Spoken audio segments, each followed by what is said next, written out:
Welcome back dear student. आज जो अपना टॉपिक है role of security and exchange board of India, जिसको हम शॉर्ट में क्या बोलते हैं, सेबी। जो हम इंडियन फाइनेंशियल मार्केट और सर्विसेज पढ़ते हैं, इन दोनों कंपोनेंट में जो security exchange board of India है उसका एक इम्पोर्टेंट रोल रहता है। कैसे हम उसको समझते हैं यहाँ पे देखो क्या होता है। जो 1988 से पहले इंडिया के अंदर कोई ऑर्गेनाइज स्ट्रक्चर नहीं थी जो सिक्योरिटी मार्केट को क्या करें, कंट्रोल करें।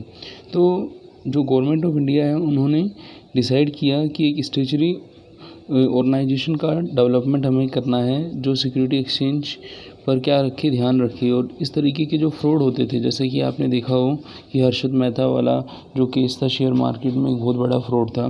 तो ऐसे जो केसेस हैं वो नहीं हो, रिपीट नहीं हो और उन पर कंट्रोल हो। तो जो हम security exchange board of India का जो हम रोल देखते हैं तो हम इस तरीके से देखते हैं कि जब 1970 में स्टॉक मार्केट में बहुत सारी ऐसी प्रैक्टिस आ गई थी, जैसे प्राइस का राइजिंग होना या फिर अनऑफिशियल प्राइवेट प्लेसमेंट का होना, non compliance with the provision of company act की कुछ प्रोविजंस थे उनका पूरा ना किया जाना, इनसाइडर ट्रेडिंग का होना। तो इन सब चीज़ों को कंट्रोल करने के लिए एक स्टेचुरी ऑर्गेनाइजेशन की ज़रूरत पड़ी, जिसका नाम क्या रखा गया, security and exchange board of India. अब हम पढ़ेंगे कि सेबी है क्या और सेबी क्या काम करता है। तो जो security exchange board of India, जैसे कि आपको पता है 1988 में ये एस्टेब्लिश हुआ था। और जो security exchange board of India है वो कंट्रोल करता है, रेगुलेट करता है, जो कैपिटल मार्केट है उसको क्या करता है, वो रेगुलेट करता है। वो उसके लिए टाइम टू टाइम गाइडलाइन पर पब्लिश करता है। जैसे कि हम देखें तो सेबी क्या है, SEBI got the power of regulating and approving the by law of stock exchange. कि स्टॉक एक्सचेंज के जो लॉ हैं उनको कौन अप्रूव करता है, सेबी करता है। It could inspect the accounting book of the recognised stock exchange. ये स्टॉक एक्सचेंज की जो बुक्स हैं उनको क्या करता है, चेक कर सकता है। फिर है SEBI become empowered to inspect the books of records of financial intermediary. कि जो फाइनेंशियल इंटरमीडिएटरी रहते हैं उनके बुक्स ऑफ अकाउंट को भी जब चाहे सेबी क्या कर सकता है, चेक कर सकता है। It concentrate the company for getting listed on any stock exchange. कि किसी कंपनी को यदि स्टॉक एक्सचेंज में लिस्टेड होना है तो वो सेबी की परमिशन के बिना नहीं हो सकता। तो security exchange board of India क्या करता है, शेयर होल्डर को क्या करता है, रजिस्टर्ड करता है। अब हम देखेंगे कि सेबी का जो हेड क्वार्टर है वो कहाँ है। सेबी का हेड क्वार्टर जो है मुंबई में है। इसके अलावा इसके रीजनल ऑफिस है नई दिल्ली, चेन्नई, कोलकाता, अहमदाबाद। इसके अलावा सेबी के जो लोकल ऑफिस हैं वो जयपुर, गुवाहाटी, बेंगलोर, पटना, भुवनेश्वर, चंडीगढ़ और कोची में हैं। इसके अलावा जो at present security and exchange board of India है, इसमें जो एनएससी और बीएससी से रिलेटेड जो गाइडलाइन है वो security exchange board of India क्या करता है, स्टॉक एक्सचेंज के बारे में निकालता है। तो वो जो सेबी है वो कैसे काम करता है, उसकी ऑर्गेनाइज स्ट्रक्चर है। जैसा कि हम देखें ऑर्गेनाइज स्ट्रक्चर ऑफ सेबी, तो इसमें आप देखेंगे it consist one chairman other board member.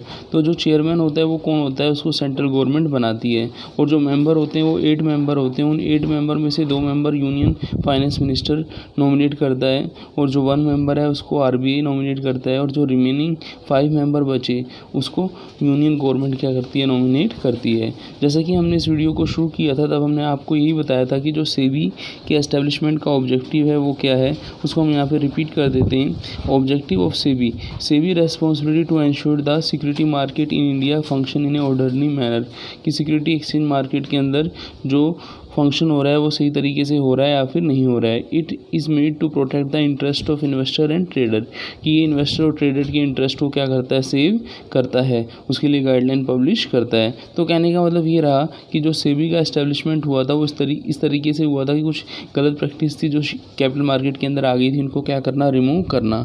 अब हम बात करेंगे कि सेबी का मेन रोल है क्या। सेबी का मेन रोल यदि हम देखें तो उसको हमने 3 पॉइंट्स में डिवाइड किया है। पहला है इशू ऑफ सिक्योरिटीज़, दूसरा है player in the capital market और तीसरा है फाइनेंशियली इंटरमीडिएटरीज।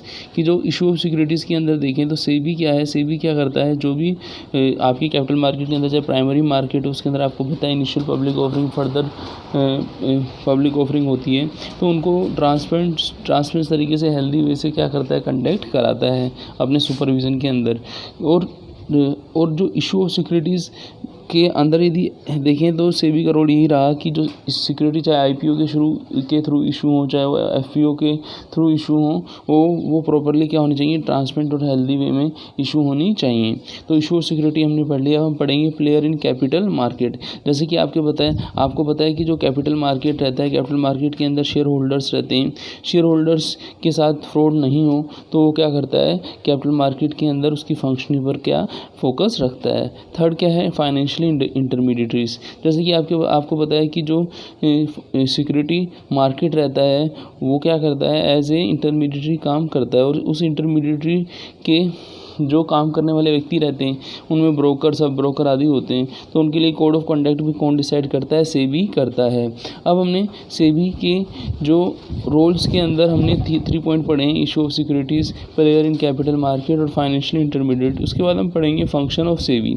सेबी के जो फंक्शन है उनको हम क्लासीफाई कर सकते हैं। पहला क्या है, प्रोटेक्टिव फंक्शन, दूसरा है रेगुलेटरी फंक्शन, तीसरा है डेवलपमेंट फंक्शन। नेम से क्लियर हो रहा है कि प्रोटेक्टिव का मतलब है प्रोटेक्शन करना। प्रोटेक्शन किसका करना, protecting the interest of investor and financial institution. कि वो क्या करता है, नॉट ओनली इन्वेस्टर के इंटरेस्ट को प्रोटेक्ट करता है बट ऑल्सो जो फाइनेंशियल इंस्टीट्यूशन है उसके इंटरेस्ट को भी प्रोटेक्ट करता है।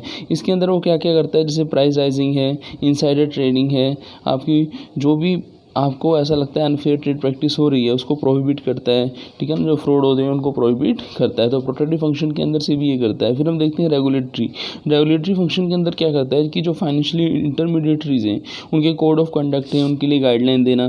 जैसे रेगुलेशन अमालगमेशन टेक ओवर होता है कंपनी का तो उसके लिए time to time guideline publish करना। और यहाँ जहाँ उसको लगे वहाँ पे वो इंक्वायरी कर सकता है, ऑडिट कर सकता है। और ऑडिट और इंक्वायरी करने के बाद यदि पता लगता है कि कोई इंटरमीडिएटरी सही तरीके से काम नहीं करता है तो उसके ऊपर वो टैक्स या पेनल्टी भी लगा सकता है। तो ये रेगुलेटरी फंक्शन के अंदर से भी करता है। फिर आता है अपना डेवलपमेंट फंक्शन। डेवलपमेंट फंक्शन का मतलब ये हुआ कि जो फाइनेंशियल मार्केट के अंदर कुछ ऐसी चीज़ों की ज़रूरत पड़ी है कि जो फाइनेंशियल इंटरमीडिएटरीज हैं उनको टाइम टू टाइम क्या मिले, ट्रेनिंग मिले। तो प्रमोशन ऑफ ट्रेडिंग की फेयर ट्रेडिंग हो, उसको प्रमोशन मिले, इसके लिए वो क्या करता है, फाइनेंशियल इंटरमीडिएटरी चाहे वो ब्रोकर हो चाहे वो सब ब्रोकर हो, उसके लिए टाइम टू टाइम गाइडलाइन निकालता है कि उनको ट्रेनिंग मिलनी चाहिए ताकि वो अच्छे से काम कर सकें। तो फाइनली जो हमने ये पढ़ा है कि रोल ऑफ सेबी है क्या, तो सेबी का रोल, सेबी के फंक्शन से पता लगता है कि वो प्रोटेक्टिव फंक्शन रखता है, वो रेगुलेटरी फंक्शन रखता है और डेवलपमेंट फंक्शन रखता है। तो हम फाइनली इस कंक्लूजन पे आते हैं कि किसी भी कंट्री की जो हेल्थ रहती है वो फाइनेंशियल सिस्टम पर डिपेंड होती है।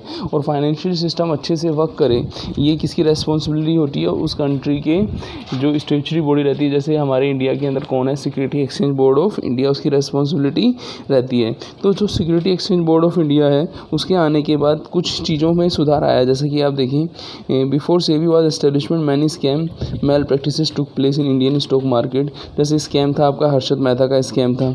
After SEBI come into power, stock market fair started becoming healthier and more transparent. कि सेबी के आने के बाद स्टॉक मार्केट क्या हुआ है, हेल्दी कंपटीशन उसमें आया है और ट्रांसपेरेंसी भी आई है। Some security market scam have taken place even after SEBI come into power.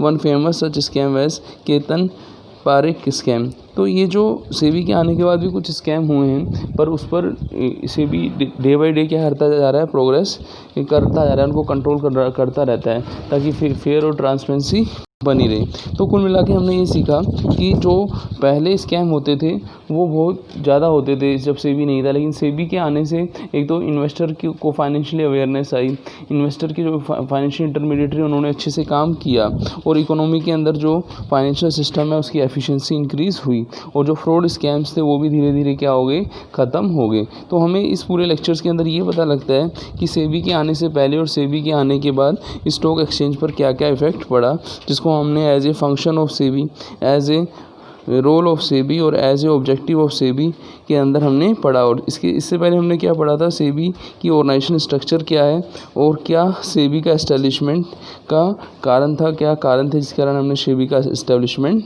किया कंट्री के अंदर। तो मिलते हैं नेक्स्ट वीडियो में। थैंक्स।